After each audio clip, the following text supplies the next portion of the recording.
Hello drinkers and thinkers and homebrewers and pro brewers out there. We're screening to you live today from Mountain Goat Brewery, and on my left I've got a couple of gentlemen who know a hell of a lot more about beer and malt than I do, so I'd like to introduce them both to you and let them share a little bit about this magic beer that we're tasting today. Over to you, Dave. Just like you to say how you came into brewing, because I know you weren't originally a brewer.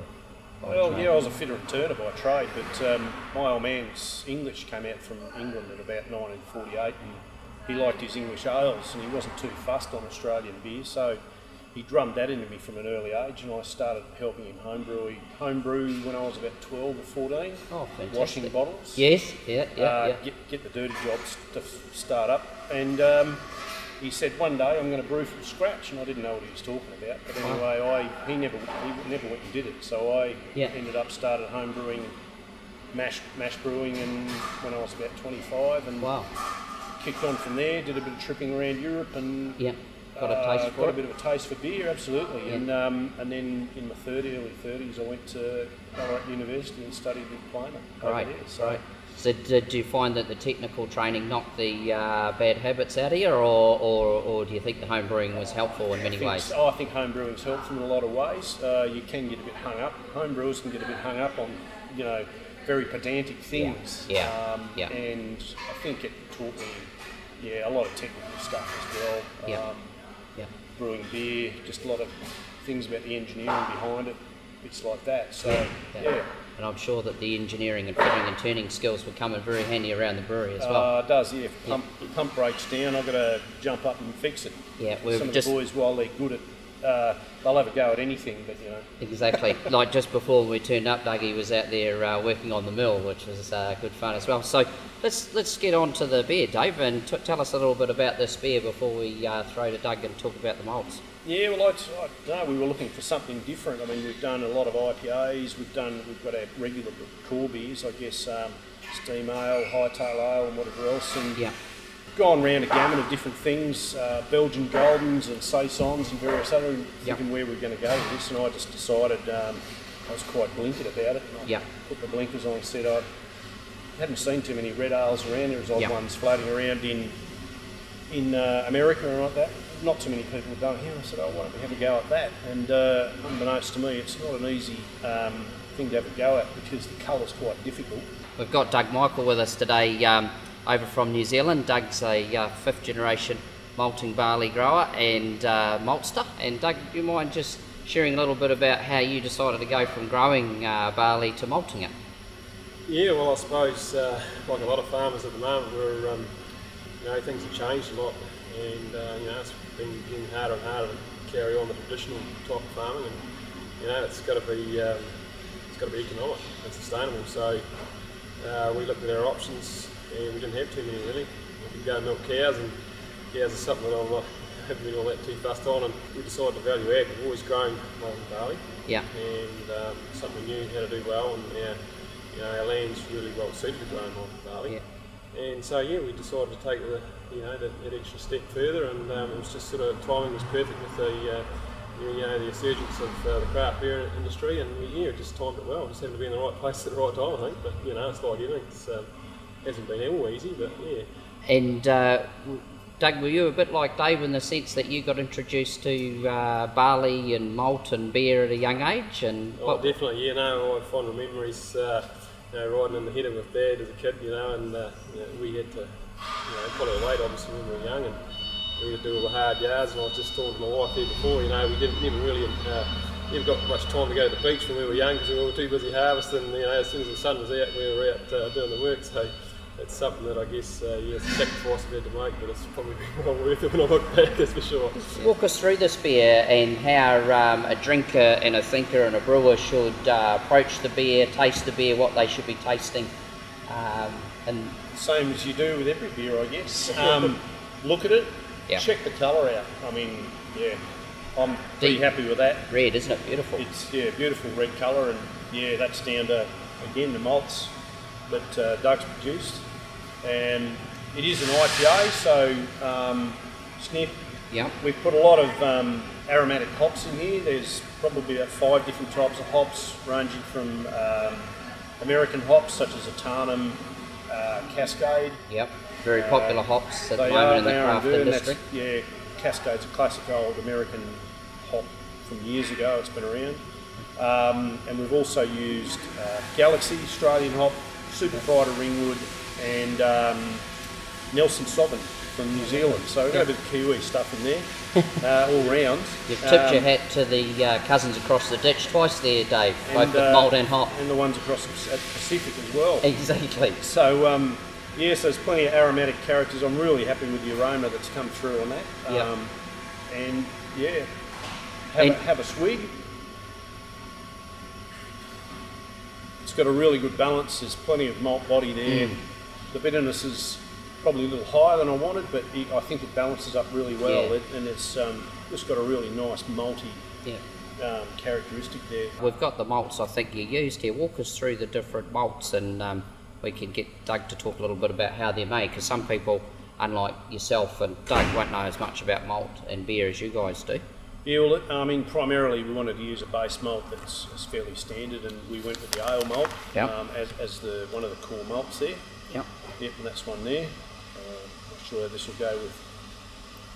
So would you chew on a malt, Dave? I always have a bit of a chew on malt, especially more the coloured malts. It just gives you an indication of what it's like. And you can compare it with some of the other malts you use around the brewery for other different beers. Yeah. And what would you be checking when you're chewing for malt to see it's a good malt? It's friability, I guess, or crunchy. You know. Yeah. Flavour. There's no off flavours. It just generally tastes good. That sort of malt tastes quite biscuity. I guess there were some new malts that we've pioneered here, working with Dave, the Shepherd's Delight malt. Can you tell us a bit about that malt? And well, the Shepherd's Delight, we thought, well, this would be a great opportunity to get our teeth into something here and try something just quite completely out of the box. We had brought out the red grape, and that's been it's been very successful. We thought we'll just go one step further. So we just went completely, started all over again, basically threw all the old ideas out the window. And what we did is we took a malt that was actually a wee bit lower in notch than what we would generally use for making this type of red malt. And we stick to a very fat grain. And the idea was we wanted to make sure we had a good amount of sugars in there, so we get a good reaction with the malate reaction. And we took it through the germination phase, similar to what we would do when we were germinating an ale malt. We kept a good low temperatures, and it was a good long germination, fully germinated and well modified. So it's a good 6.5 days germination. And then we took it out of the germination box. Instead of corning what we do for a normal base malt, we then put it into holding container, and we sealed it off so you get no oxygen in. And so what it actually did is it did what we'd do normally with a crystal malt, where you in the roasting drum where you sacrifice. But what we did is we did that happen naturally. So we sealed it off and we left it there for 3 days. And what happens is there is still a bit of oxygen around the grain, so it'll carry on respiring. And what it does is it creates heat, and it gets really, really hot. And as it warms up, you get the saccharification of the endosperm, and that's where we're trying to get that reaction with building up the soluble nitrogens and the free amino nitrogens and the sugars, and just basically dissolve the endosperm, similar to what you're doing in the mash tun in the brewing. And then the next stage then we transfer it to a roaster, and that was a long period in the roaster as well. It's about 6 hours to make the Shepherd's Delight in the roaster. Normal crystal malt would probably only take 2.5, 3, probably 3.5 hours, depending on it's a light crystal or dark crystal. So the idea was we wanted to dry it out very, very gently without raising the temperature. Because if we start to dry it out too quickly, then we get too much colour build up too early on. And then when we get near to the end stage of the roasting of the malt, then it just goes too far. And then it basically becomes like a dark crystal, too astringent, and no use to the brewer. They have to use such small amounts that you're not going to get that colour coming through. The beauty about this malt is we've just kept the temperature really, really low for a very, very long time, and then we've just built it up right near the end, just to get a wee bit of build-up colour on the outside, just to enhance a bit of a wee bit of the biscuity coming through as well. But we've just enabled us to get that red colour there. It's not too intense that you can still add enough of that malt into your beer up around, well, we recommend around about 8% in the biscuit. I mean, some brewers have been up around 15-20%, depending on how far you want to go. But it means that you can still get that red colour in there without sort of getting those really stringent or say toffee-like aromas and flavours coming that through. Dave was talking, we wanted to avoid those crystal malt flavours. It's a very delicate process, and the other thing is it takes a very long time to make this malt, so it's not something that we can just churn out very quickly. No. But again, that's what we specialise in, making malts for craft brewers. We've talked a little bit about base malts. We've also got another malt, Dave. Is it Vienna malt? Did you use that as a base malt? Yeah, Vienna malt was the second highest part of the percentage of the grist. Yep. And I found this, we had a bit of a chew and test on all the malts that were brought over as samples a while back. Yeah. And I was really impressed with this one. It's a little bit more aromatic, more biscuit. There's a lot of flavour in there. I thought that's going to be worth having a bit of a go at. Not sure I wanted to go 100% on it. I didn't know where to go there, but I played it safe and went part pale malt, part Vienna. So that was the reason behind it, a little bit more aromatic sort of flavour in the malt. Okay, thanks, Dave. So Doug, explain again for me, the old ignorant homebrewer or the drinker on the street, what's the difference between a Vienna malt and an ale malt? Well, a Vienna malt, we use a slightly higher nitrogen barley than we would for an ale malt. It's germinated pretty much the same, but the key is the kilning. So what we do in the first stage is the kilning. We recirculate. So we're recirculating basically it's 100% humidity, and that's sort of giving you the same sort of reactions as what you would if you were starting to try and stew the grain. We're just trying to get a bit of that Maillard reaction, just very slightly, but we're not at over elevated temperatures. This creates a bit of that maltiness coming through, and we'll stew that for up to 12-15 hours, just full recirculation around 50 to 60 degrees. And you recommend in your guidelines at Gladfield Malt mixing the Shepherd's Delight with the Vienna malt. Why is that? Well, I think Dave he explained it perfectly. It just gives it a bit more sweetness, and I feel it just adds a bit more body and an extra depth, a layer of maltiness coming through in the beer, which you can just get those layers of malt coming through, which I think Dave's done a wonderful job of that. You just peel back those layers. Right. We've got three other ones here. One of them here is a red back malt, and then we've got the Aurora malt, and of course the Shepherd's Delight. What do these malts do, and how do they? Well, it was more the colour there that we were looking for, and a little bit of certainly there's some flavour there. As I said, it's not overly toffee, but it just gives a good flavour. Yeah. Now the redback malt, Doug, that's something again unique to Gladfield Malt, isn't it? What sort of malt is that? Okay, so that's been done in the roaster. Okay. And the key with that one there is we're just trying to get that raisiny sort of a flavour coming through, and just keep it really mellow. And I think that's really crucial with some of the beers. We don't want to have that sharp astringency coming through that you sometimes see in some of the craft beers. So we germinated that slightly different than what we would do with a normal germination, and actually we shortened it quite a lot. And we kept the moisture levels well down so that it didn't have a chance to really properly modify. Then again we put that into a storage container, sealed off the oxygen, and let that rise up in temperature.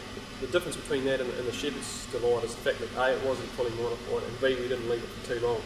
So just let it just slowly stew on its own and hydrolyse that endosperm. Then it went straight into the roaster, and then we sacrificed it there like we would with a light crystal, and just slowly dried it out, not to build up too much colour. Would I be right, Dave, in saying you might have just added a dash of roasted barley? Yeah, added a little bit, about 1% of roasted barley, just to help with that redness along. I've used it before in some beers, and it just helps that little bit of red character along. It certainly looks dark in colour, and it looks like it's been well roasted. What is roasted barley, Doug, and how does that differ to malt? Roasted barley is what it is, roasted barley. It's just barley straight from the paddock. It's been cleaned. And it's just been put into the roaster and just roasted like coffee beans. So it's just like almost like a coffee. It's been roasted. What would a brewer be looking to do with that, and what outcome would that give for the drinker? Well, I guess normally it's used in stouts and pours. I guess it's part of a bit of dryness and that, and obviously colour. But the key thing with a roasted barley is that you want to make sure you use a barley that's not too husky, that's not going to create that astringency from from the burntness of the husk. Yeah. And again, you need to be very delicate in how you roast that. Yeah. It's a very fine line when you're roasting to go too far or not far enough. And so at the end stages of the roasting there, we're testing it, within every 30 seconds. And it only takes that long to go from a nice dark colour to charcoal. And obviously you've got charcoal, you've got no, all of a sudden the colour's gone completely and it's not what you want to do. And would that be a bit like burning the sausages on the barbecue? You don't want to do that. Absolutely. Yeah. And of course you go that one step further, you've got a fire and you don't want a fire in your roast house. Yeah, of course not. And Dave, as a brewer, giving some guidelines for people entering the brewing industry and people who want to brew at home, would you have recommendations on upper limits for roast barleys for a beer style like the India Red Ale? Yeah, I certainly wouldn't go over 2%. I mean, 2%. you probably, you might be getting a bit too much flavour once you get up there. Yeah. So what were you looking for when you put that roast barley in? Were you looking for purely colour? Purely colour. Great. Okay. Without any flavour impact. I mean, at 1%, you're not going to get great flavour impact. Yep.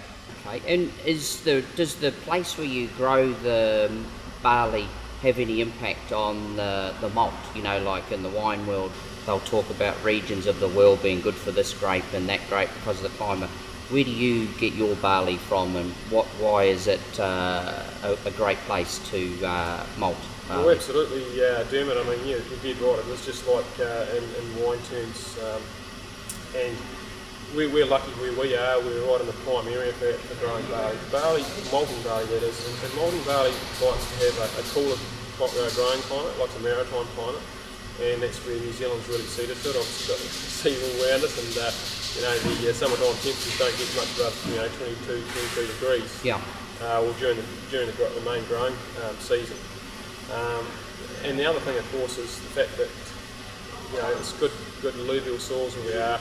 So we're producing a good fat plump grain. Yeah. We've got good water underneath us. Yeah. But then I think the main key to it is at harvest time. We've got the foreign winds coming off, the northwest winds coming over the southern Alps that we get here. And would that dry the barley right out, so you're very low in moisture? Absolutely, and that's what locks in the freshness and the quality of the grain to start with, and just gives you that nice, good quality grain down, and it breaks down so nice and quickly, and you're right into it. Okay, so what sort of yeast would we be using if someone wanted to brew a beer like this at home? Yeah, we're using a standard US style yeast. You can get it through a lot of the Y yeast or White Labs, and the SAF do US05. So, and we use a dried yeast, although we're repitching it across from tank to tank. So this would be a top fermenting ale yeast. You haven't done a bottom fermenting lager yeast on this. Now your maltings is specifically designed around servicing the craft beer industry, and how many malts do you have at the moment? Oh gosh, I think we've got about 18 malts and counting. Yeah. We've got new malts in development all the time. Yeah. Obviously the next big thing I think is the smoked beers, and we're trying all different things at the moment. We haven't commercially released anything along the smoked malt line yet. No. But just watch this space. Thank you very much, Dave, for kindly talking to us today about this great beer you've produced. I guess, I'd be lying if I wasn't to say I'm a home brewer and I wouldn't mind trying to brew this at home.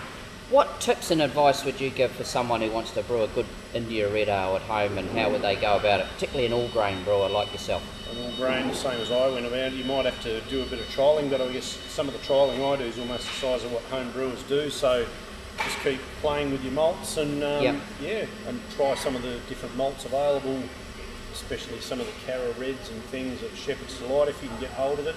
Certainly a big part of it. And get experience by just doing it. Learn by doing. Learn by doing. Great. And Doug, what pieces of advice would you give to the home brewer who wants to brew good beer like the craft beers they're drinking? Should I just pick any old malt off the shelf? How would I know whether I've got a good malt to go into my beer? Well, the label, I guess, explains it all. That's what I'd be looking for. But more serious note, I guess Dave touched on it before. I mean, and chew the malts. I mean, and if they should be nice and fireable and nice and even. If you look at the active spiral on the back of the grain, it should be 3/4 to whole, full length of the grain. It's going to tell you that it's been well and evenly modified. Another old test is if you put some into a glass of water, the majority of it should float. That's a good one. And again, just taste the malt for mustiness, and you know, especially your coloured malts, they should be used fresh. They like spices, herbal spices when you cook them.